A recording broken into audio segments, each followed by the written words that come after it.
మద్యం కుంభకోణం కేసులో వైసీపీ ఎంపీ మిథున్ రెడ్డి ముందస్తు బెయిల్ పిటిషన్ను హైకోర్టు కొట్టివేసింది. మరింత సమాచారం మా ప్రతినిధి జయప్రకాష్ అడిగి తెలుసుకుందాం. జయప్రకాష్, మద్యం కేసులో మిథున్ రెడ్డి బెయిల్ పిటిషన్పై హైకోర్టు తీర్పు సారాంశం ఏంటి? అశ్విని, ఈ రోజు హైకోర్టులో ఎంపీ మిథున్ రెడ్డి దాఖలు చేసినటువంటి ముందస్తు బెయిల్ పిటిషన్ ఈ రోజు కొట్టివేస్తూ ఉత్తర్వులు జారీ చేసింది. ఇందులో ప్రధానంగా చూసుకున్నట్లయితే లిక్కర్ కుంభకోణంలో తనకు ముందస్తు బెయిల్ మంజూరు చేయాలని YCP MP Mithun Reddy petition దాఖలు చేశారు.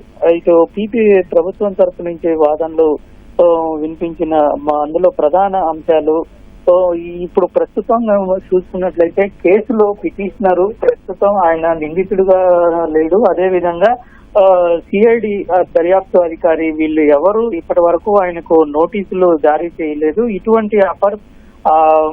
ఇటువంటి దశలో ఆయన పిటిషనర్ ముందస్తు బెయిల్ కోసం దాఖలు చేయటం సరికాదు. పిటిషన్ ను కొట్టివేయాలని ప్రభుత్వ తరపు న్యాయవాది వాదనలు వినిపించారు.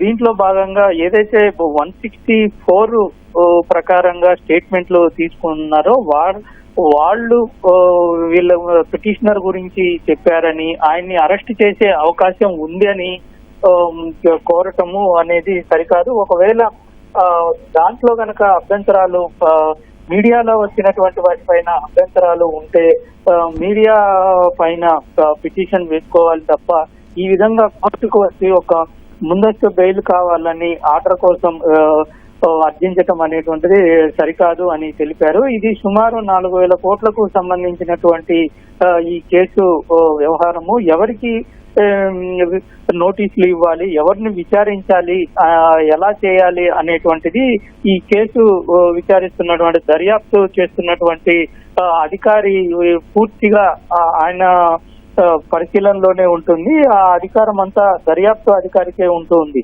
కాబట్టి ఇప్పుడు ప్రస్తుతం ఈ దశలో మాత్రం ఇందులో నిందితుడు కానందున కేవలం బయట వచ్చినటువంటి మీడియాలో వచ్చినటువంటి కథనాలు చూసి ముందుగా దాఖలు చేయటం సరికాదని ఇటు ప్రభుత్వం తరపు నుంచి పిపి లక్ష్మీనారాయణ, అదేవిధంగా సిద్ధార్థ లూత్రా కూడా వాదనలు వినిపించారు. మరొక వైపు అటు పిటిషనర్ తరపు నుంచి కొన్ని వాదనలు వినిపించారు. ఇదంతా కేవలం రాజకీయ దురుద్దేశంతో ఇరికించాలనే ప్రయత్నం చేస్తూ ఉన్నారని, మరొక వైపు తన తండ్రి పెద్దిరెడ్డికి శస్త్రచికిత్స జరిగింది, దానికి ఆయన చూసేందుకు వెళ్లాలని, ఈ సమయంలో చూసేందుకు వెళ్లే సమయంలో తనను అరెస్ట్ చేసే అవకాశం ఉంది అని కోర్టుకు తెలిపారు. మరొక వైపు పార్లమెంటు సంబంధించిన సమావేశాలు జరుగుతాయి. ఏప్రిల్ 4 నుంచి జరగనున్నాయి. ఈ క్రమంలో అక్కడికి వెళితే అరెస్ట్ చేసే అవకాశం ఉంది.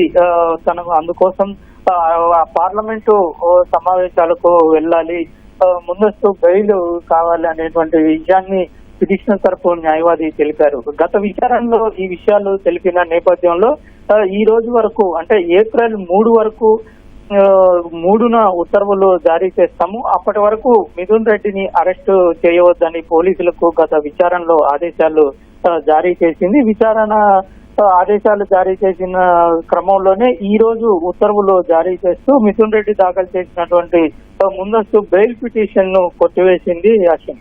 ధన్యవాదాలు జయప్రకాష్.